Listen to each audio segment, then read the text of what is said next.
اب آئیے شرک فی الصفات۔ میں نے عرض کیا تھا کہ یہ ایک بڑا علمی مسئلہ ہے اور اس میں ٹھوکر لگ جاتی ہے۔ وجہ کیا ہے اس کو سمجھ لیں۔ بنیادی بات، ہماری زبان جو ہے وہ بہت محدود ہے۔ ہماری ہی زبان ہے جسے اللہ نے ذریعہ بنایا اپنی ہدایت کا، ورنہ ہمارے پلے نہ پڑتی بات، ظاہر ہے نا۔ لیکن ہماری زبان کی محدودیت ہے۔ اس محدودیت کا ایک مظہر یہ ہے کہ ہم جو الفاظ اللہ کے لیے بطور صفت استعمال کرتے ہیں وہی الفاظ مخلوقات کے لیے بھی کر لیتے ہیں۔ اللہ موجود، ہم بھی موجود۔ اللہ زندہ، ہم بھی زندہ۔ اللہ علیم، تو انسان علیم بھی علیم نہیں، علامہ بھی ہے کہ نہیں؟ یہ تو بڑا مبالغے کا لفظ ہے۔ انسان علامہ ہے کہ نہیں؟ اللہ دیکھتا ہے، بصیر ہے، ہم بھی بصیر ہیں۔ اللہ سنتا ہے، سمیع ہے، ہم بھی سنتے ہیں۔ اللہ کو قدرت حاصل ہے، کچھ ہمیں بھی حاصل ہے۔ ایک مکہ مارا تھا حضرت موسیٰ نے، جان نکال دی تھی کہ نہیں؟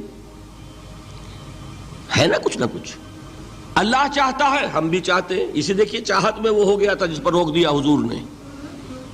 ما شاء اللہ وما شئت اجعلتنی للہ ندا، کیا تم نے مجھے اللہ کا مد مقابل بنا دیا؟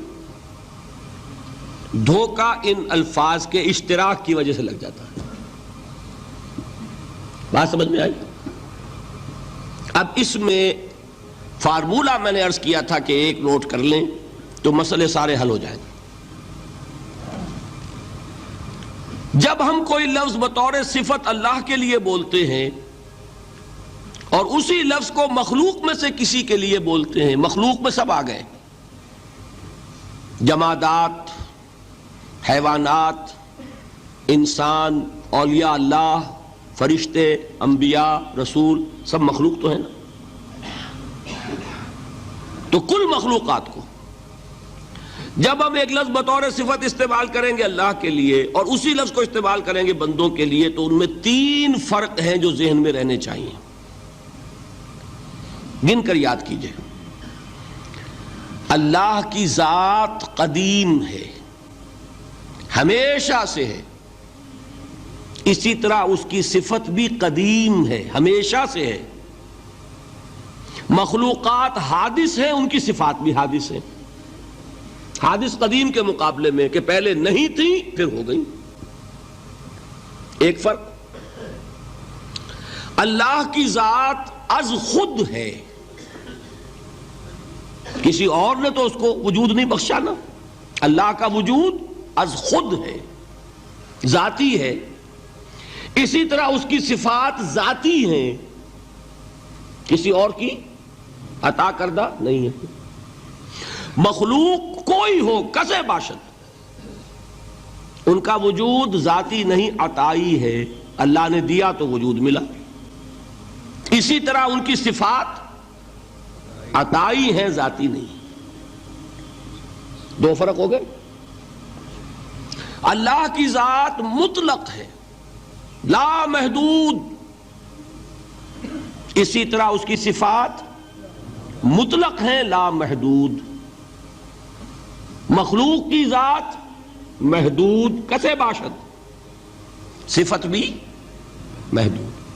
3 فرق ہے، ذاتی، عطائی، قدیم، حادث، لا محدود، محدود۔ 3 فرق ذہن میں رہیں تو جو صفت بھی آپ اب بولیں گے اس میں یہ تینوں باتیں ذہن میں رہیں۔ سمجھ میں آ گئی بات؟ اب اس کا اطلاق کیجئے تو یہ علم غیب کا مسئلہ حل ہو جائے گا۔ یہ بھی لا ینحل سمجھا جاتا ہے نا۔ علم کسی کا بھی ہو، انسان، فرشتہ، اولیاء، انبیاء، رسول، حضور صلی اللہ علیہ وسلم، کسی کا بھی حادث ہے، قدیم نہیں ہے۔ عطائی ہے، ذاتی نہیں ہے، محدود ہے، لامحدود نہیں ہے. تین باتیں مان لیں، شرک نہیں ہوگا. ان میں سے ایک کو ساقط کر دیں، شرک ہو جائے. آئی بات سمجھ میں؟ اللہ کی قدرت ذاتی ہے، عطا کردہ نہیں. مخلوق میں جس کو قدرت حاصل ہے وہ عطائی ہے، ذاتی نہیں. اللہ کی قدرت لامحدود، یفعل ما یشاء فعال لما یرید علی کل شیء قدیر. ہم مخلوق کوئی بھی ہو، اس کی قدرت محدود. اللہ کی قدرت جب سے وہ ہے ہمیشہ سے ہے، ہمیشہ سے قدرت بھی ہے. اور مخلوق میں سے قدرت یہ حادث ہے. تینوں چیزیں سامنے رہیں، شرک نہیں ہوگا. ایک چیز کی بھی کمی ہو گئی، شرک ہو جائے. یہ ساری صفات پر لے آئیے. اللہ کی حیات ذاتی، ہماری عطائی. لائی حیات آئے، قضا لے چلی چلے، اپنے بس میں نہ آنا تھا نہ جانا ہے. زندگی اس کی عطا کردہ ہے، جب چاہے لے لے. اللہ کی حیات بھی ایسی ہے کیا؟ ذاتی الحی. ہماری حیات محدود، ویسے بھی محدود. موت آئے گی، شاید ختم ہو جائے. چلیے موت ختم نہیں کرتی، ہم سمجھتے ہیں کہ وہ ہماری ابدی ہے. محدود اس معنی میں تو ہے، کھانے کو نہ ملے تو کمزوری، ذرا کام کیا تو تکان، نیند بھی آ رہی ہے، اونگ بھی آ رہی ہے. اور اس کی حیات الحی القیوم لا تاخذہ سنۃ ولا نوم. حیات ذاتی ہے، لامحدود ہے اور قدیم ہے. یہاں حیات عطائی ہے اور حادث ہے اور محدود ہے. ساری صفات اس کو ذہن میں رکھ لیجئے. تو اب دو مسئلے میں یہاں حل کر دوں. جو لوگ کہتے ہیں حضور کو علم غیب نہیں تھا، اور جو کہتے ہیں تھا، بدقسمتی سے دونوں نے ڈیفینیشن علیحدہ کر لی. جو ڈیفینیشن نفی کرنے والوں نے کی ہے، اس کی وجہ سے، اس کے اعتبار سے واقعتاً نہیں تھا. انہوں نے ڈیفینیشن یہ کی ہے، تعریف یہ کی ہے، وہ علم جو از خود حاصل ہو جائے. اللہ کا عطا کردہ علم جو ہے وہ کہتے ہیں وہ غیب نہیں ہے. تو وہ بھی مانتے ہیں کہ ہر علم جو حضور کو حاصل ہے وہ اللہ کا عطا کردہ. میں سائی والی میں یہ سارے مرحلے میں نے طے کیے نا اپنے زمانہ طالب علمی میں. مولانا منظور احمد شاہ صاحب ہیں سائی وال میں ایک، میں ان کے پاس حاضر ہوا. میں نے کہا جی یہ مسئلہ کیا ہے علم غیب کا، مجھے ذرا سمجھائیں. انہوں نے ایک کتاب اپنی نکالی کہ دیکھیے صاحب، ہم حضور کے علم کے بارے میں یہ باتیں مانتے ہیں. حضور کا علم حادث ہے، قدیم نہیں ہے. حضور کا علم محدود ہے، لامحدود نہیں ہے. حضور کا علم عطا کردہ ہے، ذاتی نہیں ہے. میں نے کہا یہ تین باتیں اگر آپ مان لیں تو میرا تو جھگڑا کوئی نہیں آپ سے. ہوتا کیا ہے، جب آئیں گے وعظ میں، خطابت میں، تو عالم ما کان وما یکون، اب الفاظ وہ استعمال کر جائیں گے. ایک واعظ ہے، عام مقرر ہے، واہ واہ ہوتی ہی نہیں، نعرے لگتے ہی نہیں، محفل میں گرمی آتی نہیں جب تک کہ ایسے مبالغے نہ کریں. لیکن وہ چیز لکھی ہوئی ان کے ہاں ہے کہ حضور کا علم حادث ہے، قدیم نہیں ہے. حضور کا علم محدود ہے، لامحدود نہیں ہے. حضور کا علم عطائی ہے، ذاتی نہیں ہے. ان تینوں چیزوں کے بعد کوئی بڑے سے بڑا وہابی اور بڑے سے بڑا اہل حدیث بھی انکار نہیں کرتا. باقی یہ بات جان لیجئے کہ غیب اور حضور یا شہادہ یہ در حقیقت عام انسانوں کے اعتبار سے الفاظ استعمال ہوئے. جب قرآن میں کہا جاتا ہے عالم الغیب والشہادہ، اللہ غیب اور جو ظاہر ہے یا موجود ہے سب کا جاننے والا ہے، تو مجھے بتائیے اللہ کے لیے کوئی غیب ہے؟ اللہ کے لیے کوئی شے غیب ہے؟